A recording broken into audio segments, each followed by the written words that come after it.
What is up, everyone, and welcome to another edition of The Danny Show. I'm your host, Dan Cody, giving you commentary and reviews on all things wrestling. Before I get started with my thoughts on Smackdown, I would like to send two shout outs. First off, Bill Cummings, thank you so much for your subscription to the channel, as well as the Roman Reigns fan, Moiz Luck. Thank you so much for your subscription as well. And to all new subscribers, and also thank you guys so much for the watching and yeeting with me yesterday in the shorts dedicated to Jay Uso, one half of the Uso twins who celebrated their birthday yesterday. Thank you guys for watching and liking that video and giving that video so many views. I really appreciate that. And I got another funny video coming tomorrow because it's a certain someone's birthday tomorrow. But tomorrow I'm just going to give you guys a really good laugh if I'm allowed to. You're going to love that one. But anyway, let's get down to Friday Night Smackdown. Tonight, it came from our nation's capital in Washington, D.C. Speaking of Washington, D.C., some of my favorite matches happened in Washington, D.C., including Rock versus Triple H, Backlash 2000, Eddie Guerrero versus Rey Mysterio, ladder match, SummerSlam 2005, just to name a few. But tonight we saw LA Knight defend his title successfully against Santos Escobar despite early ambush from Legado del Fantasma, and the referee threw both their behinds outside. And the weapon still did not prosper because LA Knight still retained the championship in short order. We saw, what else did we see tonight? We saw the Isla Dawn and her two partners go up against Naomi, Jade Cargill, and Bianca Belair. One of the greatest trios, female trios, pun intended, to Bianca. And they were successful, so congratulations to them. And who knows, maybe or maybe not, Bianca and Jade will get the titles back in Berlin. But they will be on on Isla Dawn and Alba Fire, as I formerly know her. They're going to be in their territory because they're going to be on the continent of Europe, which makes it their domain. So who knows what will happen. Also, tonight we saw Solo Sikoa demand acknowledgement before the Street Profits came out, interrupted. Jacob Fatu gave the one other half of the tag team championships to Tama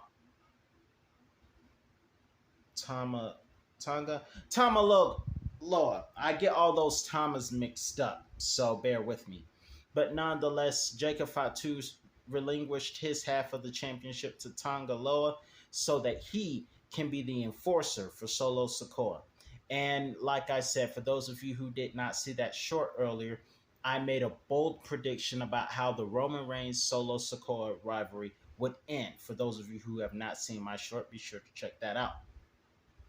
Also, we found out that the Bloodline would retain the tag team championships with a little outside interference and defeat the Street Profits before DIY came in, but they ran into the Lion's Den. And as Booker T would say, they were concerning themselves with business that didn't concern them at the moment. We would also see more tag team action with Kevin Owens and Cody Rhodes going up against A-Town Down Under, who tried to stir the pot on Austin Theory's show, not Austin Theory, Grayson Waller's Effect talk show earlier in the night.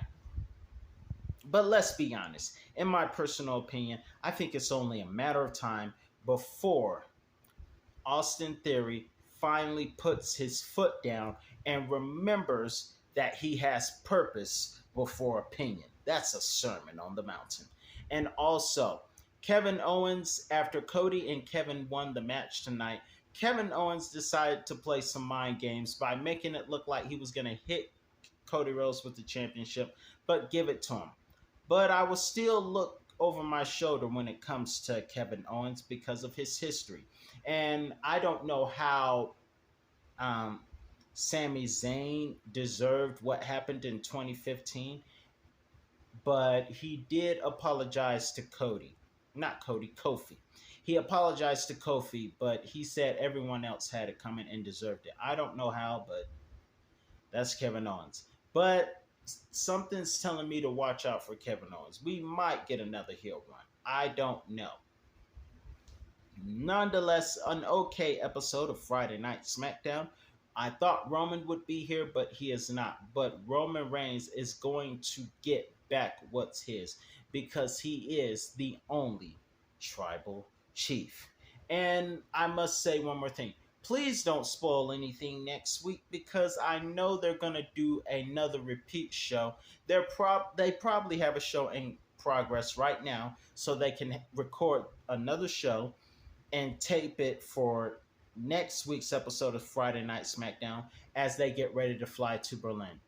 But please, don't spoil anything. I don't want to see anything. Don't say nothing. If you see anything, don't say anything to me. I want it to be a surprise. Even though next week's going to be a homegoing show, they're going to pre-record tonight for next week. I know how they do it when they get ready to go overseas. So don't spoil anything, please.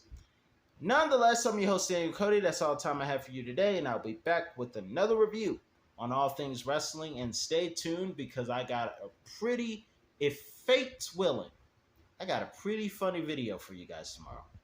Peace out.